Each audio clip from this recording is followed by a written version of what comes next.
Ndio, Kidogo nakusikia. kidogo, nawaambia members wengine, naomba tusikilize chakula cha kaka yetu Damas. Mmepima sukari yake leo, amepata 20. Naomba tukisikilize chakula chake, halafu kama kuna sehemu tunapaswa kumshauri basi tuweze kumshauri. Karibu kakaangu Damas. Asante. Leo nilipata tu mchanganyiko wa cabbage na cabbage na parachichi na maharage. Maharage nichanganya na cabbage afu nikala na parachichi. Niliongezea kidogo kwa juu mafuta ya mzeituni, alafu nikawa nimekula nimeshiba. Basi Ilikuwa saa ngapi hiyo? hiyo ilikuwa saa 6. Okay, good. Ndiyo. Na jioni? Jioni nimepata tu supu ya kuku, nimekula na tango basi. Okay, asubuhi? Asubuhi sikula. Okay, good. Mpaka hapo jamani, kama tunacho cha kumshauri kaka yetu Damas, naomba tumshauri. Naomba unyoshe mkono ili useme lolote kuhusu kaka yetu Damas. Ashikilie hapo hapo, kuna sehemu azidishe, aboreshe au kuna sehemu apunguze.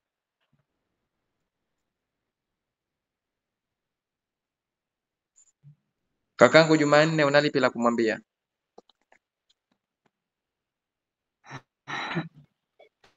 Dokta, kwa ushauri wangu kwa Damas, kwa sababu sasa hivi sukari yake bado iko juu sana, kwamba ni muda ambao sasa alihitaji awe na ule ukali wa diet, kwamba ni muda mwafaka kwake kutumia zaidi saladi kuliko hata hayo maharage, kwamba angeweza maharage akaweka kidogo, si ambayo hayamwezi kumfanya akashiba, lakini saladi ndio iwe nyingi na mboga za majani, aidha na matunda kama ataweza basi, lakini saladi, mboga za majani ndio ziwe nyingi kuliko kushiba maharage, kwa sababu ukishiba maharage kesho yake kipimo chako kitakuwa kiko juu. Mimi ndio ushauri wangu kwamba kipindi hiki kwake saladi na mboga za majani ndio iwe kipaumbele, ndio viwe mlo mkubwa kwake kuliko chakula kingine chochote. Asante kaka yetu Jumanne kwa ushauri uliokuwa mzuri. Bila shaka Damas pamoja na wengine ambao wapya katika hizi meeting wanasikia na wana note ili waweze kuyafanyia kazi. Nimkaribishe dadangu Nato. Dadangu Nato, na lipi la kumshauri kaka yetu Damas? Nimesikia maharage. Kingine alichokula ni nini? Damas, karibu, kitaje tena chengine ulichokila. Naomba taja tena chakula. Anza tena. Yani ulikuwa sawa, ni mchemsho wa kabichi. Juu nimekuja nimechanganya na maharage sawa, ambayo tayari alishaiva tuseme, baada ya ile Wameniambia nitoe comment alafu kwa juu niliongezea mafuta ya mzeituni. Kwa hivi yani baada ya kwa hiyo ni kuipua. hicho tu ulichokula, ni maharage, cabbage na mafuta ya mzeituni? Alafu na parachichi. Na maharage ulikula kiasi gani ndugu yangu? Maharage yalikuwa sio mengi sana, kama kibakuli kidogo kile kimoja. Na umekula mfululizo siku ngapi? Maharage naweza nikawa nimekula mfululizo kama milo miwili hivi. Siku mbili? Milo miwili, siku mbili tuseme. Na katika hizo siku mbili ulikula kitu chochote chenye uwanga chochote kile? Juzi labda jana? Vitu vya wanga ndio sijatumia kabisa. Ya mazoezi? Mazoezi kama kawaida, hayo asubuhi sema lazima nifanye, ila sema jioni kutokana na modality ya kazi yangu huwa inanisumbua kidogo, nafika kwa kuchelewa. Kwa hiyo kama sasa hivi nafika kwenye kipindi Kishafika Ma, kabla ya saa moja ule, basi utasoma masomo ya daktari, angalau ujikumbushe kumbushe, mara tayari saa 3 imeshafika, ila asubuhi huwa na muda sana okay, asante kwa na, na, kujibu hayo na maswali. mchana nikipata Na maji unakunywa? maji bwana, najitahidi. Maji huwa yanagoma kunywa, lakini huwa najitahidi nachemsha yale maji ya moto na nashinda nao kazini, kwa hiyo nakuwa nakunywa kama chai hivi, ndio naona angalau naweza nikanywa kwa wingi, nakuwa Sawa, nachanganya na ya lakini si mradi baridi ni maji, nachanganya haijalishi kama ni ya moto au ya baridi au vuguvugu. Nadhani hayo mradi maji maji unakunywa nakunywa, lazima ninywe na ya naweka ya kutosha. moto kwa sababu Mm. ukiweka ya baridi tu unaona kama vile unyu kwa, yani unywaji wake unakuwa kama vile, kwangu mimi unakuwa kama yanakuwa kama na ukakasi fulani. Kwa hiyo Sasa nikiyachemsha vile nakunywa kama chai mdogo mdogo, naweza nikachanganya na ya baridi kidogo, nakuwa kama vuguvugu, basi naendelea kunywa mdogo mdogo. okay, familia, stress na nini? Hapana, sina Hakuna. stress. Hakuna. Basi mi Ndio. ni samahani, nimekuuliza hayo maswali, nikutaka tu kujua labda sababu ya hiyo sukari kupanda, kama Ndio. alivyosema mwenzangu kaka yangu Jumanne hapo, inawezekana hayo maharage basi kwamba yanakupandishia sana sukari. Maana kama huna stress, unakunywa maji, unafanya mazoezi na ulichokula hiyo parachichi sio baya, cabbage sio mbaya, mafuta umetumia ya mzaituni, basi mi nadhani hayo maharage ndo yanakupandishia sana sukari, labda ungeyaweka pembeni kidogo, kaka Damas. Sawa, nimekuelewa. Ujaribu tu uone siku 2-3 uone mbele utapata matokeo gani, yani siku zinazokuja unayaacha kidogo hayo, ule mboga kama alivyoshauri kaka Jumanne na saladi, mboga za majani, parachichi, matango, ndo unakula hayo. Hebu jaribu hivyo tuone kwa siku 2-3. Nashukuru sana. Afu hivi hizi supu za wanyama tunazotumia hizi, huenda nazo labda zikawa zina matatizo. Ulitumia? Kwa mfano jioni nimepata tu supu ya kuku nimekula na matango. Mi nadhani supu ya kuku sidhani kama ina shida. Kuku wa kienyeji wa kizungu? Hata wa kizungu. Wa kienyeji.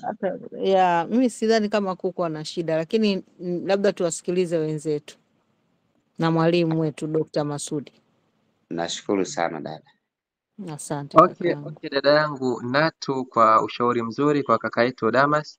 Actually Damas, umepewa jibu ambalo ni sahihi. Maana yake tumia saladi sana, tumia na mboga sana kipindi hichi, na hayo matokeo ya wenzako unayoona kuwa mazuri, basi huwa wanakithirisha vitu hivyo viwili, nini saladi pamoja na mboga pamoja na mazoezi. Kuhusu kuku usiwe na wasiwasi, kula tu, hamna tabu yoyote. Then kwa vile kila siku natuma ripoti, tukiona analeta athari kwenye sukari yako tutakuzuia, lakini kwa vile sio nyama nyekundu, basi hatukuzui kula. Nadhani umenifahamu. Asante, nikusikia. Tunatarajia baada ya wiki sukari yako itakuwa ishaporomoka. Kwa maana ondoa hofu, relax, enjoy life. Asante kaka, nashukuru sana kwa kunifariji. Asante, tuko pamoja. Okay, tukitoka kwa kaka yetu Damas tuingie kwa dada yetu Salma Fereji Abedi. Salma Fereji, naomba fungua maiki yako tafadhali.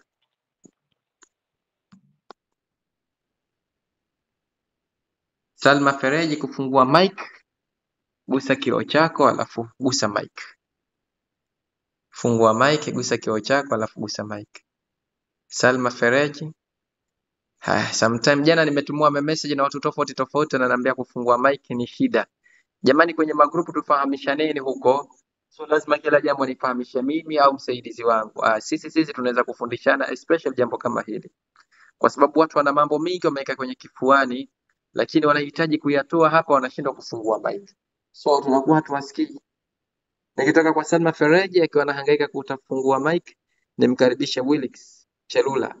Wilix, karibu, naomba fungua mic yako tafadhali. Ndio. Habari za jioni. Salama, kwema. Namshukuru Mwenyezi Mungu. Umeshindaje leo hii? Mungu ni mwema. Alhamdulillah. Willix, unapatikana mkoa gani? Napatikana mkoa wa Iringa kwa muda huu. Okay, mkoa wa Iringa. Una kawaida ya kuondoka? Yeah, Okay. Iringa ndio sehemu ambazo nazungukia. Okay. Hamna tabu. Haya, Willix, nadhani leo ni siku yako ya mwanzo kuhudhuria live. Ndio. Okay, dada yangu Salma, hongera kwa kuweza kufungua mic. Na ifunga kwanza mic yako alafu utafungua baadaye.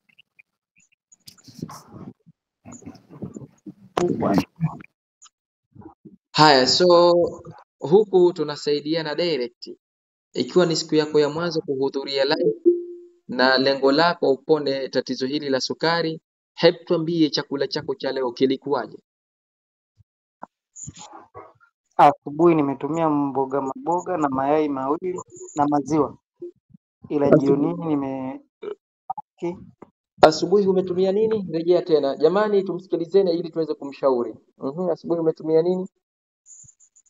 maziwa, mboga maboga na mayai mawili. Okay, mchana? Mchana vile vile nimerudia maharage, mayai mawili na mboga maboga. Okay, good. Usiku? Usiku nimekula maharage, samaki na mayai. Maharage, samaki, mayai. Umepima sukari leo hii?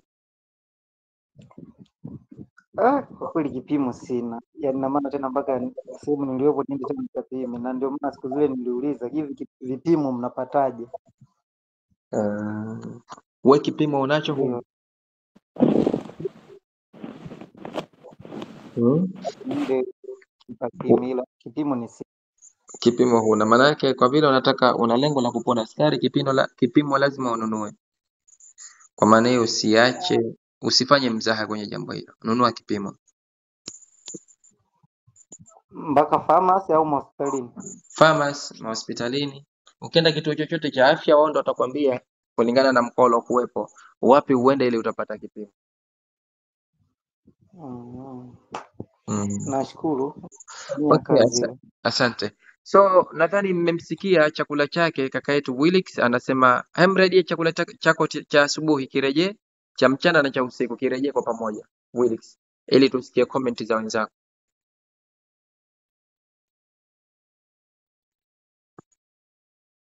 Willix ametoka bahati mbaya. Okay. Twende kwa dada yangu Salma. Salma, karibu.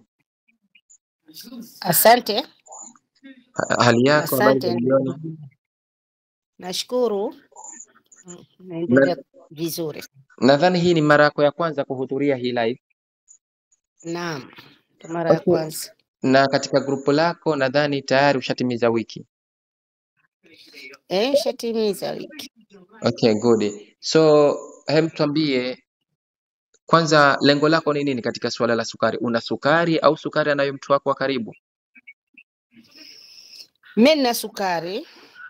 Na kama miaka 20 sasa hivi ninayo sukari na ninakwenda nayo alhamdulillah, natumia dawa. Hivyo. Kwa nini lengo lako ni lipi kwenye sukari? Ni kutaka kupona. Kwa nini unataka kupona sukari hali ya kuwa sukari tayari ishakuwa familia, ishakuwa ndugu yako? Sukari umeishi miaka 20, ashakuwa ndugu yako tayari. Kwa nini unataka kumkimbia?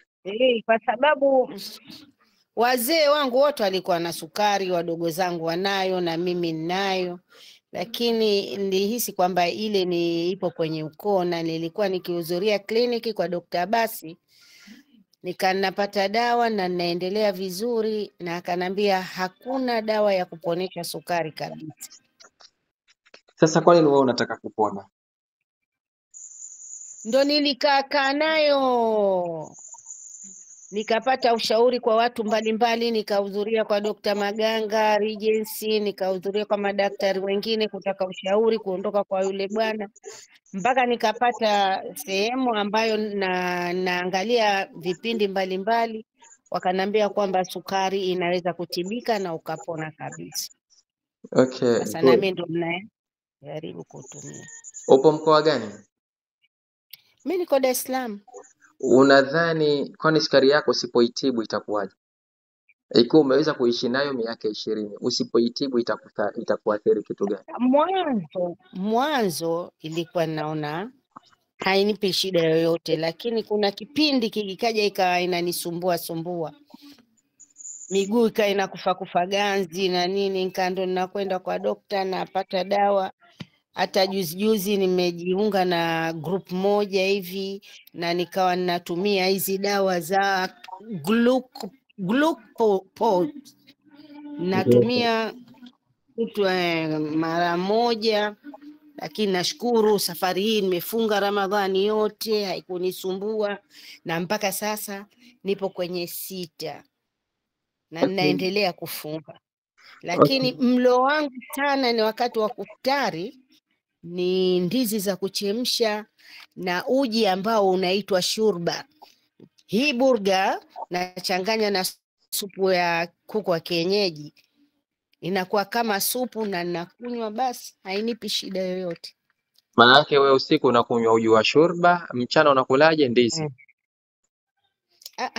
Nikiwa katika kufunga mwezi mzima huwa Ramadhani, nakula ndizi za kuchemsha jioni magharibi pale, na uji wa shurba na saladi ya mboga.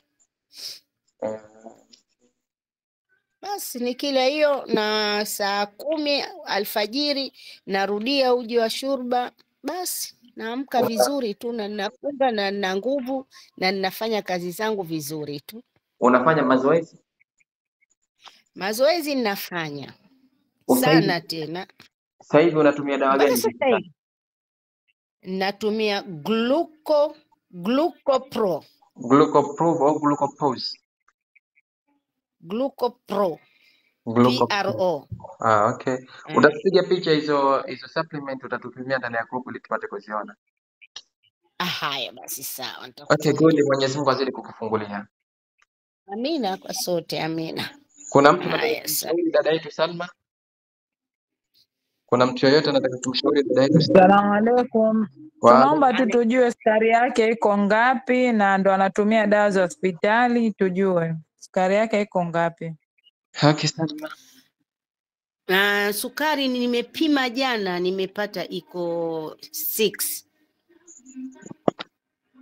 Unapima muda gani dada yangu?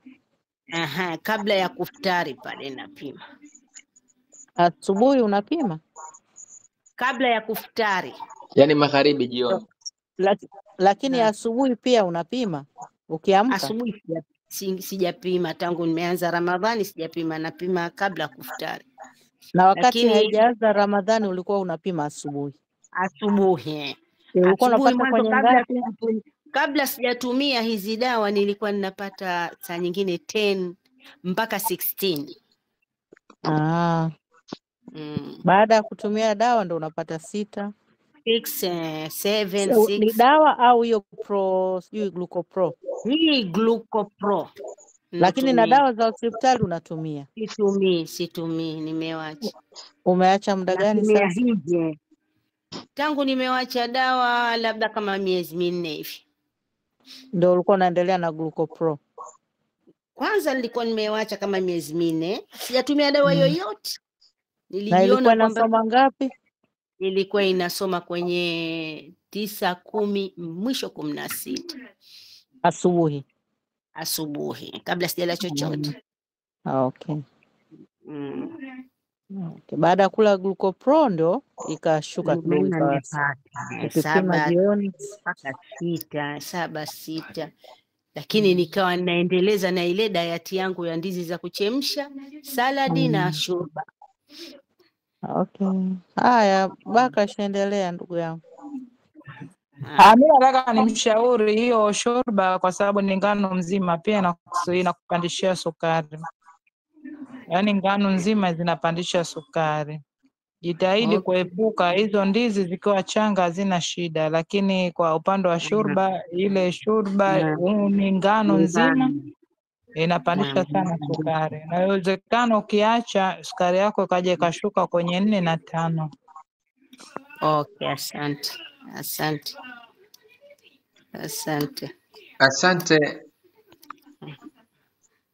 Asante dada yetu Bakash pamoja na Natu kwa mchango wenu mzuri kwa dada yetu Salma, na nadhani Salma ndio mfanyia kazi. Salma, tunahitajika product zote zinazotokana na uwanga tuachane nazo. Sasa ikiwa unatumia ngano, basi ni vizuri kufuata ushauri, itakusaidia.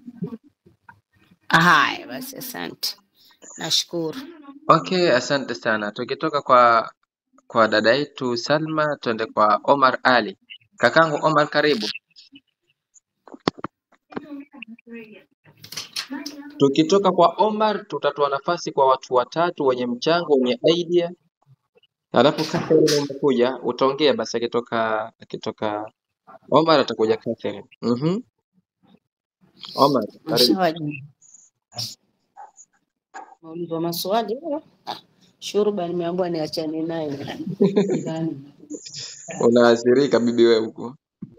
Bibi Salma, funga nani maiki yako hiyo. Nimeshaambiwa uache shurba hivyo. Tumemshauri kama anataka mwenyewe kushusha sukari yake ikawa kwenye normal, aache shurba kwa sababu ni ngano nzima zile. Okay, amesikia. Tunaenda kwa kakaangu Omar. Omar, naomba fungua mic yako tafadhali. Omar Ali. Omar Ali yuko mbali na mic yake. Catherine, karibu. Catherine, karibu. Assalamu alaikum. Wa alaikum salam wa rahmatullahi wa barakatuh. Hali yako? Salama. Catherine, una umri wa miaka mingapi? Mimi nina umri wa miaka 21. Miaka 21. Okay. Unaishi wapi?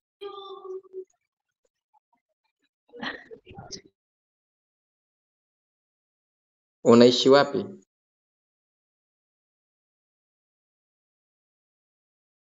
Yeah. Unaishi mkoa gani?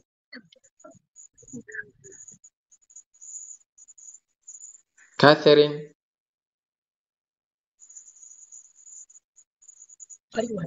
Natokea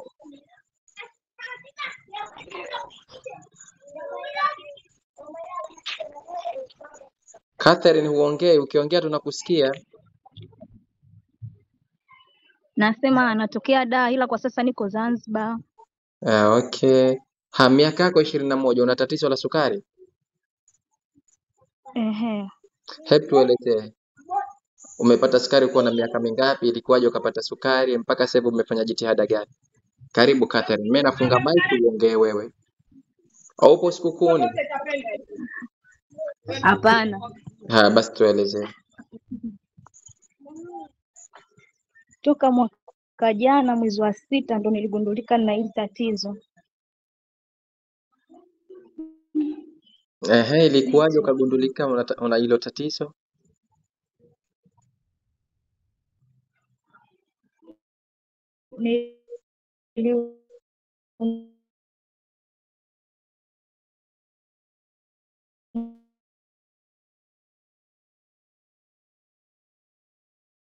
Mnamsikia nye Catherine? Au peke yangu ndo simsikii? Nilimwaga typhoid. Kali, nilimwaga typhoid kali sana.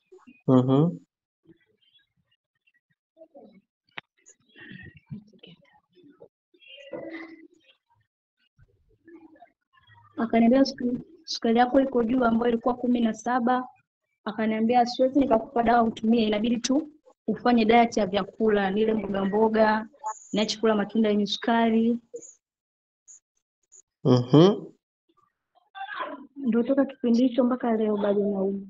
Kwa maana hiyo hutumii dawa yoyote ya hospitali?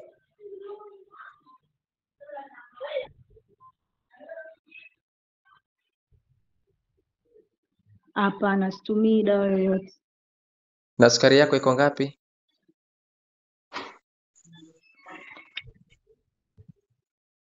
Mara mwisho kupima jana ilikuwa 4.7. 4.7. Unadhani kwa nini ulipata sukari?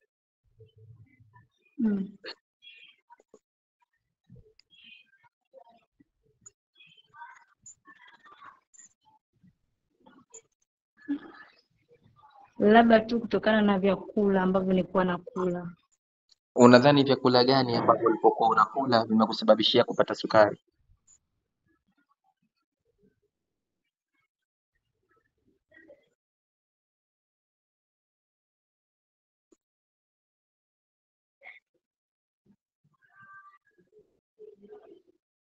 Vyakula vya wanga ndio nilikuwa nakula sana, kama chapati, tambi. Na vinywaji ulikuwa ukipendelea kunywa vinywaji gani?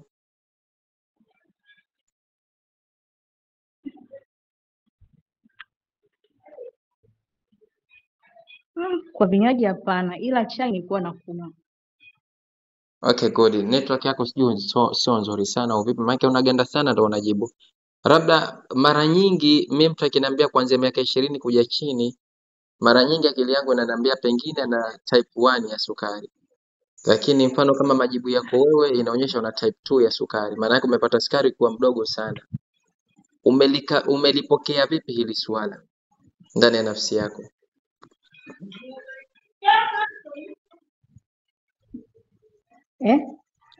Hili jambo umelipokea vipi ndani ya nafsi yako baada ya kujigundua una sukari?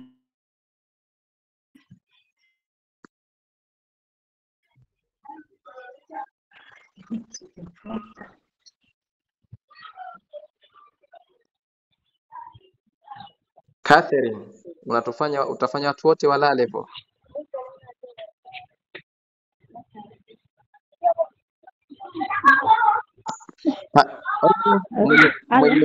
Mwenye anaweza kumshauri Catherine. Naona network ndio inasumbua. Okay. Ila ukiongea tunakusikia dada Catherine, ongea tu. Tatizo lake haongei, anasema network inasumbua, ninapomuuliza anasikia lakini haongei. Dr. Othman karibu. Dr. Othman karibu. Asante, assalamu alaikum. Wa alaikum salam wa rahmatullahi wa barakatuh. Karibu. Natumai wote hawajambo. Mimi na wasiwasi kidogo na Catherine. Ndio hivyo, network yake inaganda. Nitaka nimuulize kwamba anasema mara ya mwisho alipopima sukari yake ilikuwa 4. Sasa nilikuwa nataka nijulishe kwamba mara ya mwisho alipima lini sukari yake ikawa 4. Hiyo ni moja. Alafu pili, iko kipindi ambacho anaumwa typhoid, alafu yule mtaalamu alivyompima akamwambia sukari yake ilikuwa 17, ilikuwa ni lini? Na kuanzia hapo walichukua jukumu la kuacha kutumia vyakula vya wanga na vyakula vingine vya kuongeza sukari. Mpaka sasa hivi sukari yake inasoma 4, hali ya kuwa hakutumia dawa yoyote. Na kwa umri wake ambao inaonekana amepata sukari na maelezo anayokuja nayo, napata mashaka kidogo.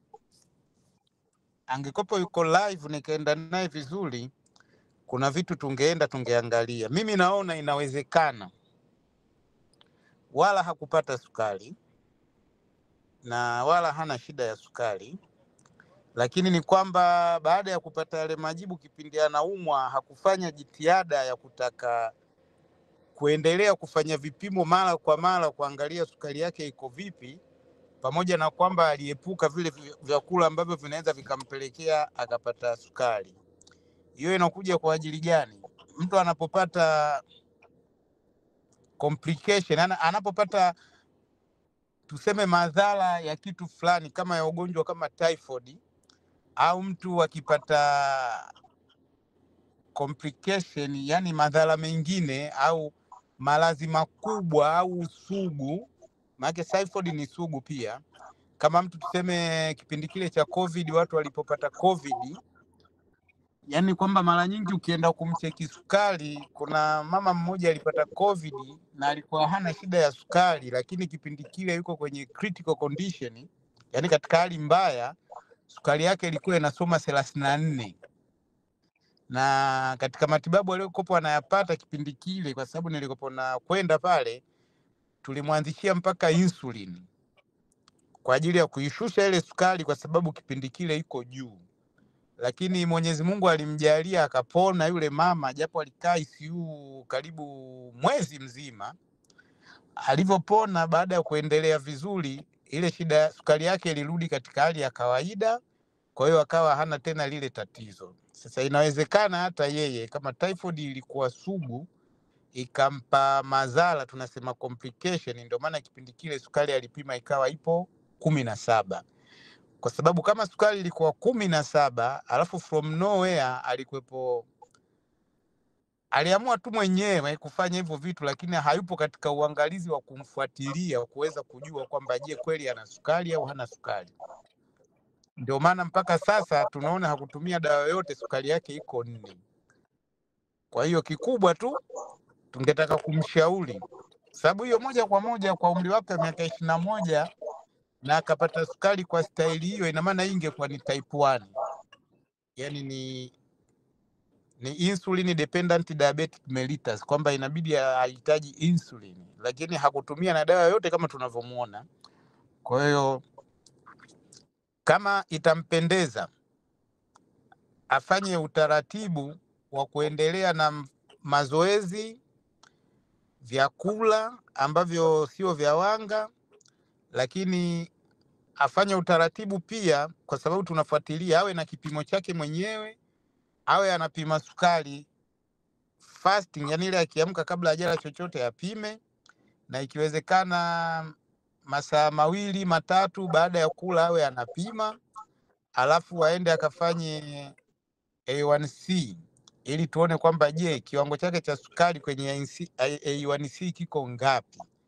Baada hapo tutajiridhisha sasa kwamba huyu kweli ana shida ya sukari au ile shida ilionekana kipindi kile ambacho alikopoa na shida ya typhoid. Mimi ushauri wangu ni huo.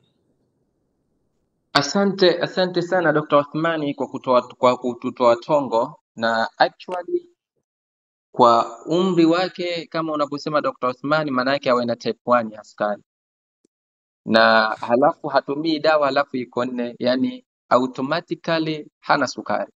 Lakini kwa vile provement imetoka kwa daktari, hatuwezi sisi kuprove kwa maneno matupu. Ndio maana Dr. Othmani akamwambia Catherine, maana yake atume ripoti. Kama hana tabia kutuma ripoti, basi atume ripoti ili sisi wenyewe tuone, tujiridhishe, halafu naye atajiridhisha kwenda kupima A1C na kupima kipimo baada ya kula, ndani ya masaa 2 baada ya kula, then mbivu na mbichi zitajulikana. Catherine, uongeaji wako unatutia usingizi, lakini nakuomba ufungue mic tafadhali. Dr. Othman, Catherine yuko on, na kuachia wewe na Catherine. Catherine, habari yako? Hello. Salama. Salama Wakati dokta. naongea ulinisikia labda wakati naongea?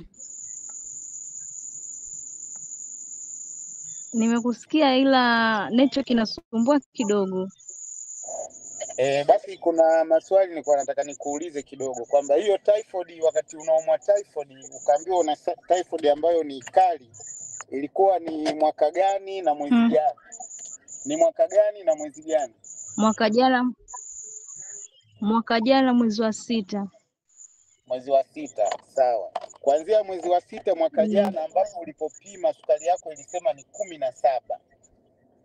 Lakini daktari alikushauri usitumie dawa kwanza ili uachane na vyakula ambavyo vinaweza vikakupa, yani ambavyo vinaongeza sukari kwenye damu. Na bahati nzuri ndio maana uliachana na vile vyakula. Ndio.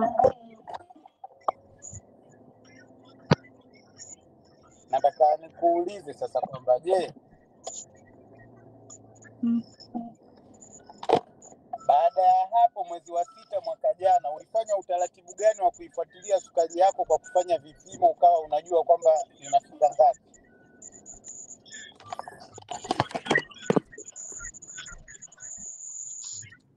Catherine. Hello. Hello Catherine. Hello. Abe. Au au Kwa nikuulize vipimo swali? sikuwa nafanya, ila daktari alipokuwa aliniambia kwamba daktari aliniambia siwezi kukupa dawa, maybe imepanda kwa sababu typhoid. Imepanda kwa sababu? Hello, Naam, unanisikia? Halo. Catherine, anasema hivi itakuwa ongea, we imepanda ongea tu, nakusikia tunakusikia daktari. Catherine. Unaweza Aliniambia kutoka itakuwa hapo ulipo ukatafuta network.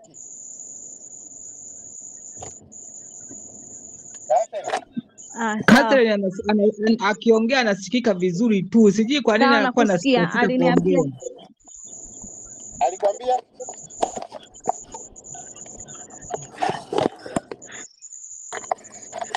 Aliniambia hivi siwezi kukupa dawa, maybe imepanda kwa sababu typhoid iko juu, ukishapona itashuka. Kwa niache kula vyakula vya wanga na matunda au yenye sukari.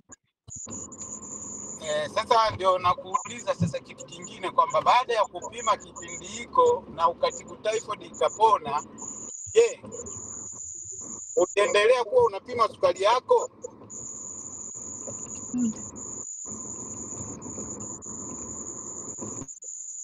Halo? Yaani kabla ya kupima sukari yako na kuwa 4, hata ulipima nakwambia 4, kabla ya kupima kuwa 4 ulipima lini tena kabla ya kupima kuwa 4?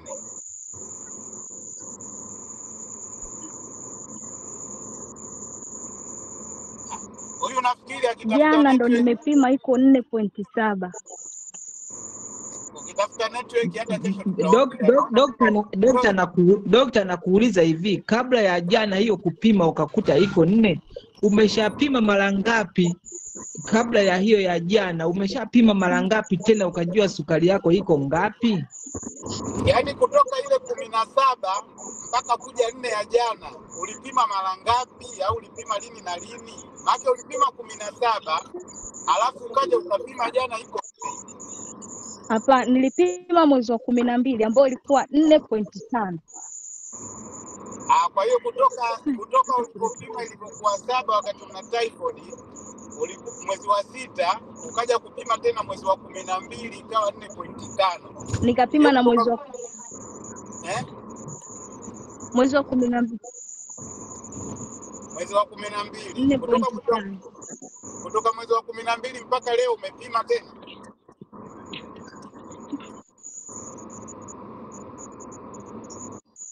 Hello. Ndo nimepima jana iko 4.7. Sasa nikushauri kitu kimoja tu. Nasema toka mwezi wa 12 nilipopima ilikuwa 4.5. Na jana ni 4.7.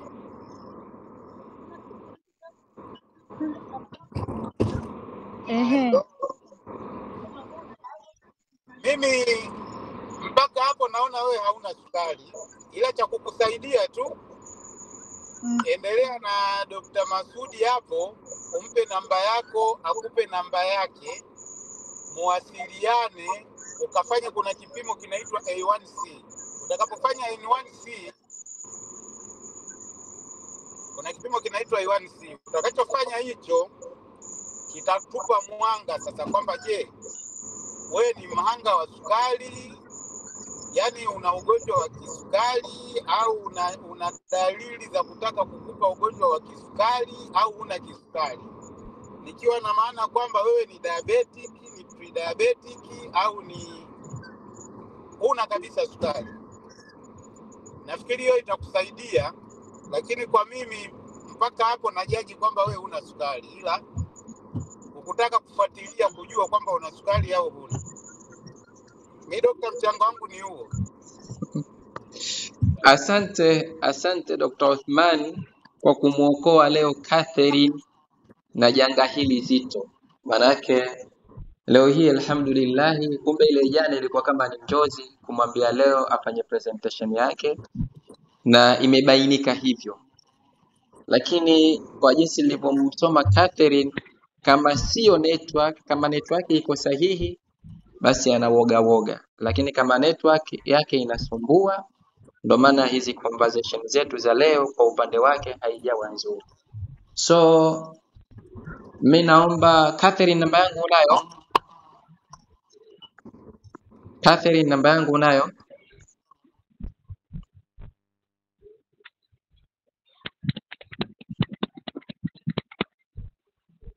Catherine, Nayo. sasa huwa hunisikii Namba yako unapo. nayo dokta. Sasa Yaani Catherine inaonekana anasikia kabisa, kujibu ndio shida. anasikia lakini mzito kujibu. Ana Inaonyesha utoto Hapana, bado, Yaani wewe ni badala ya utoto kuongea bado moja kwa moja anamsumbua. Katika hii grupu ni unadengua. mtoto peke yake. lakini basi Ah, bado Catherine. hapana, huku mtandao unasumbua, nakuwa simsikii vizuri. Unakuwa usikii vizuri. network. Da, Dada Natu mkali kumbe. aisee. Yaani Haya, Catherine, hadi raha. Catherine, kwa vile network yako inasumbua na kuomba ikimaliza hii live nipigie, kwa sababu kuna vitu Dr. Othman kakufahamisha, upo uwezekano hujavisikia Nasikia na vizuri. Upo uwezekano network inasumbua. Okay, Sawa. nakwambia ikimaliza hii live na kuomba unitafute, kwa sababu kuna vitu Dr. Othman amekufahamisha, huenda hujamfahamu kwa sababu ya network, na ambavyo ni vitu muhimu, kwa sababu ikiwa umeingia katika janga hili la sukari hali ya kuwa huna sukari, maana yake kwako wewe ni harusi. Jambo tunalolihitaji ukafanya confirmation kesho, usisubiri kesho kutwa, kwa sababu ukiambiwa kesho huna sukari ni furaha. Kwa nini usubiri kesho kutwa? Sasa tunahitaji kesho ukafanya vipimo, na live ya kesho uje utupe confirmation na vipimo vako ufishe ndani ya grupu, kwa sababu kuna 95% kuwa wewe sio muathirika wa tatizo la sukari. Kuna 95%. Sasa kwanza umri wako mdogo, umri huo sio rahisi kupata sukari type 2. Kama ni type 1 haiwezekani kuishi bila insulini. Maana yake una vigezo vyote vinaposema wewe sio mgonjwa wa sukari. So tunalolihitaji, kuna mambo Dr. Othman amekufahamisha, upo uwezekano hujasikia. Ikimaliza hii live, tafadhali nitafute, nipigie simu. Nadhani namba yangu imeandikwa admin katika group lako. Kuna admin mimi na maadmin wengine. Sawa. Katika maadmin wote kwa watafuta it is okay, lakini ya kwangu mimi imeishia 52. Kinitafuta kwa namba hiyo, basi nitakupiga ili ni confirm mimi kile ulichofahamishwa na Dr. Othman umekifahamu, na kama umekifahamu, kesho tunahitaji ukafanye confirmation. Na ikiwa mzazi wako ataleta utata, itabidi utupe namba yake tumpigie akupe pesa ukafanye kesho confirmation. Hili halina haja, maanake hii sasa hivi ingekuwa saa 10 tungekwambia ikimaliza live sasa hivi saa 10 nenda zako kituo cha afya utupe majibu. Kuna haja tena kulala na huzuni. Nadhani umenifahamu Catherine. Sawa dokta. Asante, asante sana. So I hope nadhani Hongera Catherine, hongera mwanangu. okay. Wallahi hii ndo raha ya live, kwa sababu nadhani kuna baadhi ya interview ukiziangalia, kuna interview moja ya Azam TV, dada wa Uganda alikuwa ni mgonjwa wa ukimwi, akapewa ARV, akatumia ARV zaidi ya miaka 8. Alikuwa na mumewe, ye na mumewe wakaachana kwa sababu ya VVU HIV. After that mumewe akaona tabu kukampweke, hali ya kuwa mkewe alikuwa mwaminifu kwake, alikuwa na mjani, akaamua kumrudia mkewe, akamwambia kuwa na ukimwi, then nimefuatilia mmeambiwa naweza kuishi na wewe, nikachukua tahadhari bila mimi ukimwi kuupata. Wakaendelea kuishi miaka 7 mpaka 8 ikapita. Mwenyezi Mungu akamjalia akarudi hospitali, akapima tena, kupima tena, kumbe wala hana ukimwi. Then baada ya kufanya utafiti, yale majibu aliyopewa hayakuwa ya kwake. Akakuwa anatumia ARV ndani ya miaka 8. At the end ARV zikamharibu maini.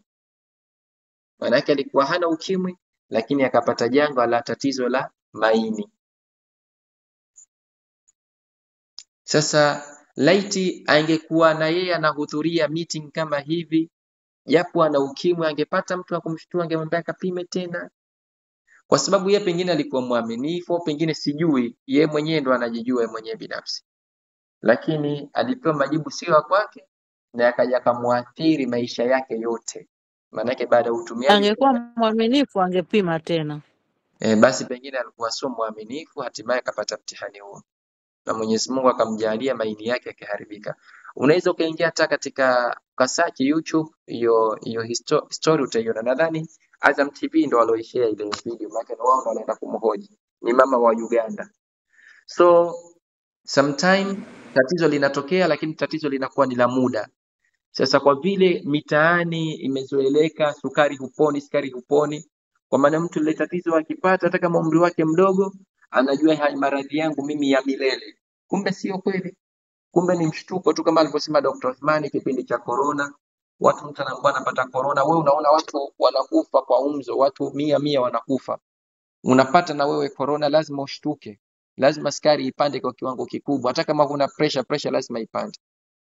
Lakini kumbe ni tatizo la mpito tu. Ikimaliza ule muda unapima sukari, huna sukari na unakula kila kitu. Hata kama ile nini, for example pre-diabetic, mfano wanawake wengi wakiwa wajawazito wanapata pre-diabetic kwa sababu ya mabadiliko ya homoni ndani ya miili yao. Ile tatizo analipata. Then wakishajifungua ile hali inarudi kawaida. Lakini wakifanya uzembe wengine, basi ndio inakuwa sababu ya wao kupata hili tatizo la kisukari. Hili ni muhimu sio kwa sababu ya sukari tu. Jambo hili ni muhimu kwa tatizo lolote tutakaloambiwa tunalo. Ni vizuri ukafanya kuendelea kufanya confirmation. Nenda hospitali ya kwanza umeambiwa na tatizo hili, kama ile tatizo kubwa, chukua tahadhari, kaa kidogo wiki 2, kapime tena, fanya confirmation mpaka uridhike ili tatizo lipo. Lakini all in all Mwenyezi Mungu atulinde na haya maradhi yote makubwa. So muda umetuacha mkono, na tuna nafasi moja kwa mwenye swali, mwenye ushauri, mwenye wazo, ili tuweze kufunga meeting yetu ya leo.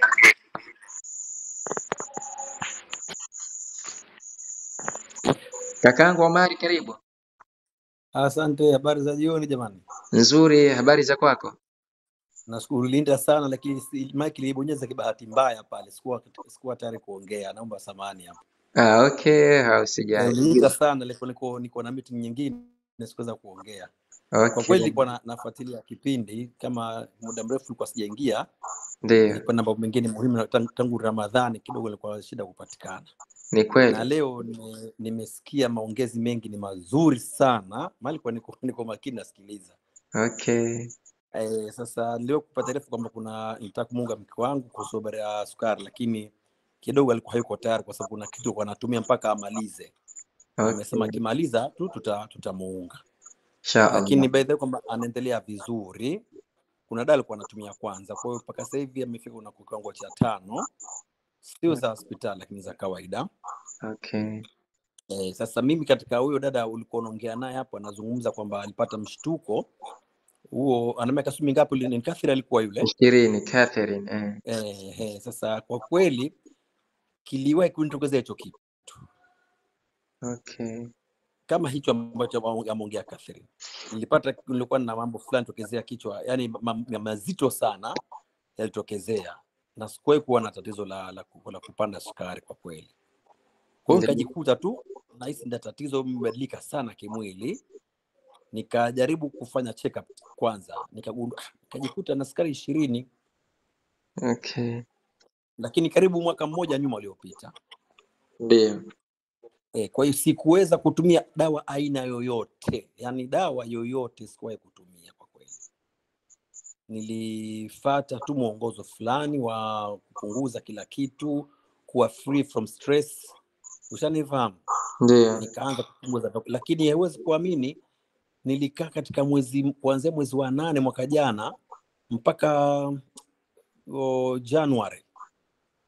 Januari ilikuwa mwaka jana.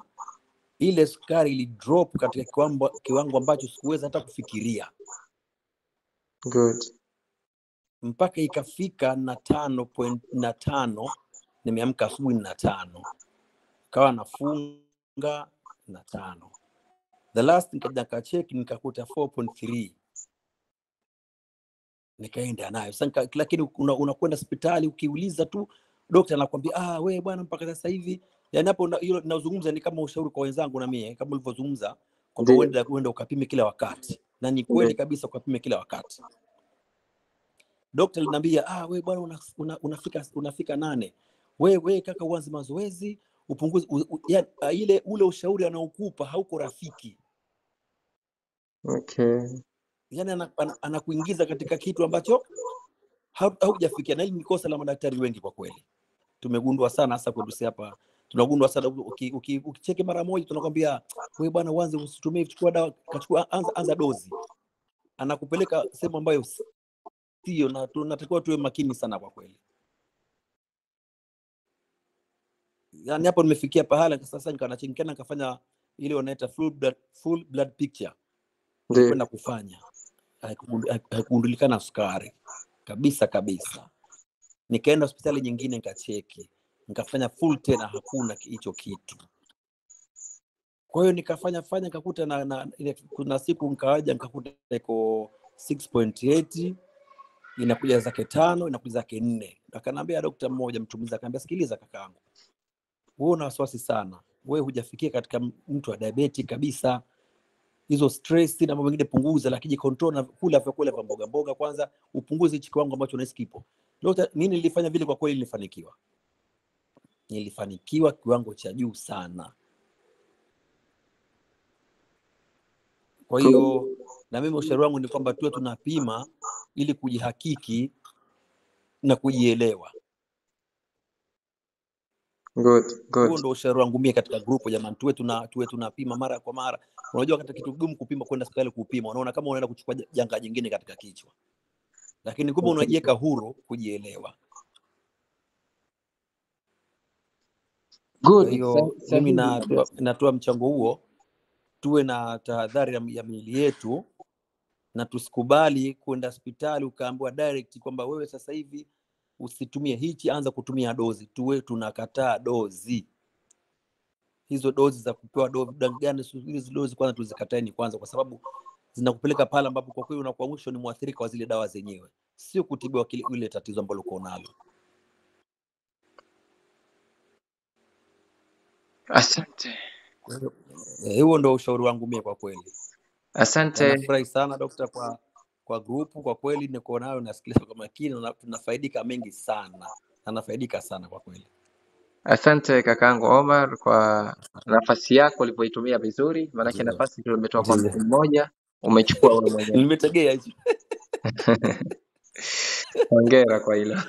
Asante sana, nashukuru sana jamani, tuko pamoja, tuendelee kwa pamoja, tusaidiane kwa kila kitu jamani, kwa hali na mali. Inshallah. Asante sana. Hii ni familia kubwa kusaidiana. Alhamdulillah. Kabisa, nimefurahi nayo sana daktari, kwani nimefurahi sana. Tuko pamoja, usiku mwema kwa watu wote wa grupu jamani. Amin ya rabbil alamin.